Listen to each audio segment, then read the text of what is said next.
ក្រមព្រហ្មទណ្ឌមាតិកាទី3ទោសជំពូកទី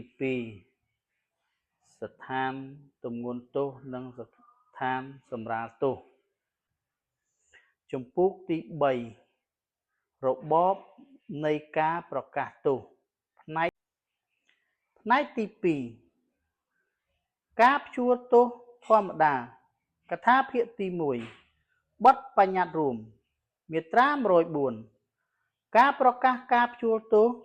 នៅក្នុងលក្ខខណ្ឌដែលមានចែងនៅក្នុងផ្នែកនេះតុលាការអាច